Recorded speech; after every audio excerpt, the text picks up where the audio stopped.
Hi everybody, it's Miss Sharon and back in my kitchen. Welcome back. We're going to do a little kitchen science today and we'll use some ingredients that I'm pretty sure all of you have around the house because we're going to be working with soap and water. So hopefully everybody's got water and lots of soap these days. That's pretty important. There's some other ingredients that will help the experiment. If you have a dropper, a medicine dropper, that would be ideal.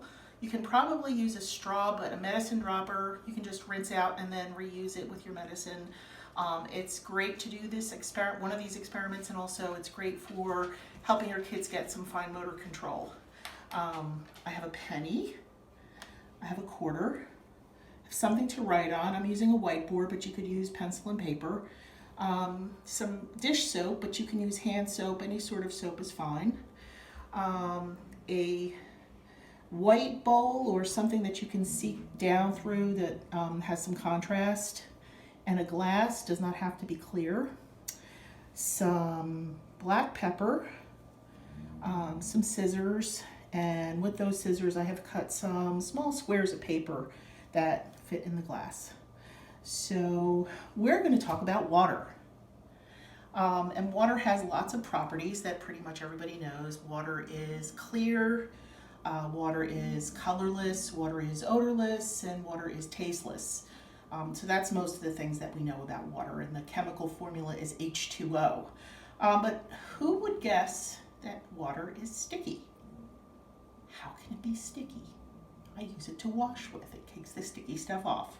Well, we're going to play with some ideas, and this is some pretty cool stuff.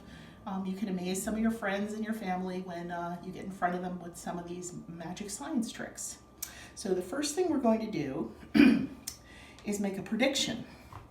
I am going to put drops on this penny, and let's make a prediction of how many drops do you think I can put on this penny. I'm going to say it's a small penny and it's flat, so things roll off, right? So I'm going to say 10 drops. You may think more, you may think less. You make your prediction, I'd make mine.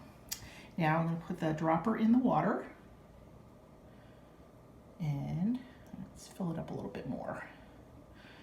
And let's see how many drops I actually can get. Let's count them. 1, 2, 3, 4, 5, 6, 7, 8, 9, 10, 11, wow, 12, 13, 14, 15, 16, 17. Look at that big drop. It's like a bubble. And I have to fill up some more.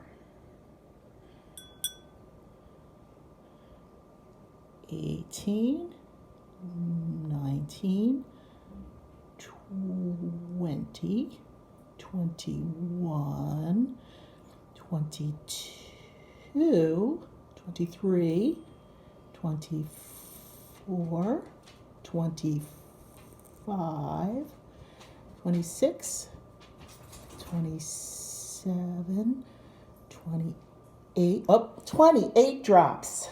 So my prediction was really wrong. What's going on here? So water has two properties that help it be sticky. The first one is called cohesion, and that means that water molecules are attracted to other water molecules. And the second principle is adhesion, which means that water molecules are attracted to other materials. So that helps give it that sticky sensation. Now that we've looked at how many drops you can put on a penny, why don't you try it at home with a quarter? First, make a prediction. It's larger than a penny. See how many drops you can get on the quarter and see how close you come now that you've got some information. So try this at home. All right, ready for our next activity? I forgot to mention you will also need a small paper clip for this one. So you can stop the video and go get that while we get started on this. Okay. We're going to take one of the pieces of paper and the paper clip and the glass. Now, you know that paper is made of wood, right? So I would imagine that that would float, but a paper clip is made of metal.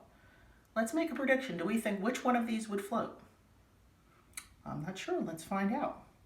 So here's our glass and here's our paper. And what's important here is to put the paper down flat like it's a raft. And there it's working very nicely. And now I'm going to take the paper clip and put it on the raft. So the raft is actually holding up the paper clip, or is it? So what if I take my dropper and just very slightly get the water around the edges of the floating paper raft. Does everything go down together? You gotta be very careful with this. And here we go. And now you have metal floating on water, which is really kind of strange. So let's talk about what's going on with that. So this is what some people refer to as the skin on top of the water. If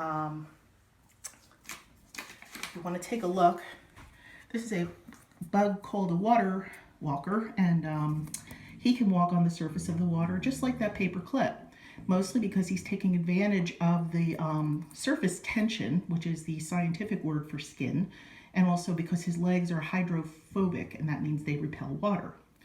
And then if you look at the science behind this, surface tension has to do with the molecules themselves. They're cohesive because they like each other, right? We talk about cohesion, the molecules are attracted to each other, and they're all over each other. But on the top surface of the water, there are no molecules above them. So you'll notice these bonds are working extra hard. And because they are, that gives the surface a tension that allows some materials to sit on top. So let's come back to our floating paper clip. We're going to have a little bit of fun with this too, because now we're going to bring in some soap. If you know how soap works, soap is called a surfactant. And a surfactant can break the surface tension. So here I have put some soap on my finger, and I don't even have to touch the paper clip, but watch this, it's pretty dramatic. Actually get to the side of the camera so you can see.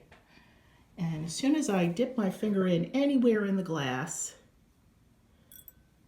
it zooms to the bottom because it has lost all of its surface tension. So that's pretty fun and amazing. Okay, so that was pretty fun, and we noticed the superpowers that soap has in terms of breaking up surface tension as a surfactant.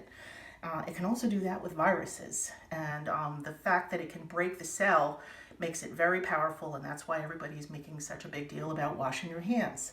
I have another kind of a dramatic way of looking at this, pretty much the same sort of an experiment, but if you'll notice, I've shaken some of the pepper into this bowl, and you can see that lots and lots of the pepper pieces are floating on top because of the surface tension of the water. Now, same as before, I'm going to put a little bit of soap on my finger, and as I put my finger into the water, it powerfully removes them. So that's our fun with water and soap today. I hope you enjoyed it, and I hope you will try some of these activities at home.